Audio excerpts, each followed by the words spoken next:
हाथी और चूहा की कहानी।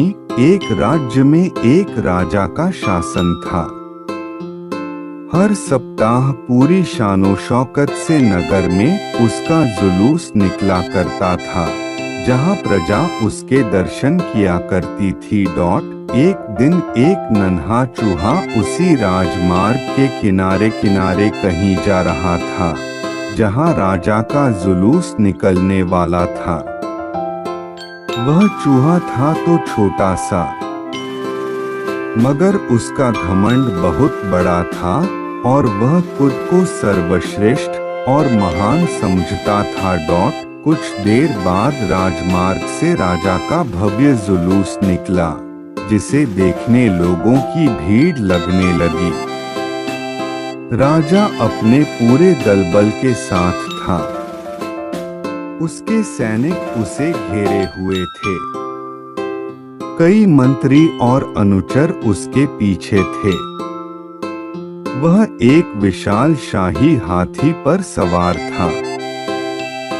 हाथी शाही था, इसलिए उसे भव्यता से सजाया गया था और उसकी शान भी देखते बनते थी।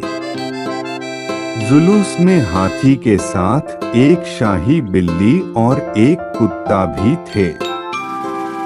राजा का जुलूस देखने को उमड़ी भीड़ राजा के साथ साथ उसके शाही हाथी की भी प्रशंसा कर रही थी। यह सुनकर घमंडी चूहे को बहुत बुरा लगा। वह हाथी को गौर से देखने लगा, फिर सोचने लगा, इसमें ऐसी क्या खास बात है जो मुझ में नहीं। मैं भी उस जैसा ही हूँ।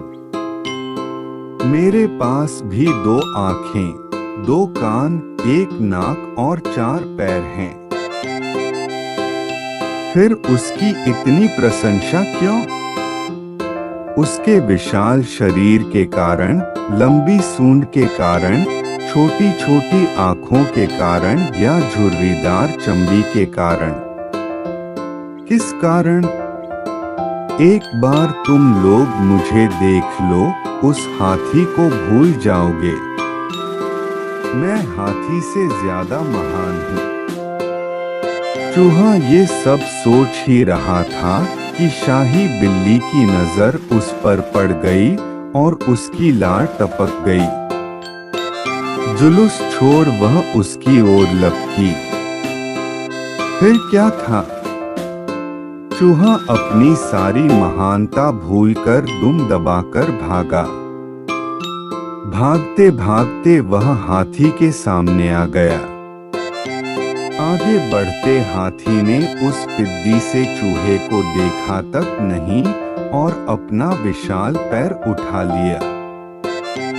चूहा उसके पैर के नीचे कुचलने ही वाला था, मगर किसी तरह उसने खुद को बचाया। वहां से बचा तो खतरनाक कुत्ता सामने था, जो उसे देखकर गुर्राया। चूहा पूरी जान लगाकर वहां से भागा और राजमार्ग के किनारे स्थित एक छेद में घुस गया। उसका सारा घमंड उतर चुका था। उसे समझ आ चुका था कि वह इतना भी श्रेष्ठ और महान नहीं। सीख, किसी से मात्र रूप रंग की समानता हमें महान नहीं बनाती। महान हमारे गुण और कार्य बनाते हैं।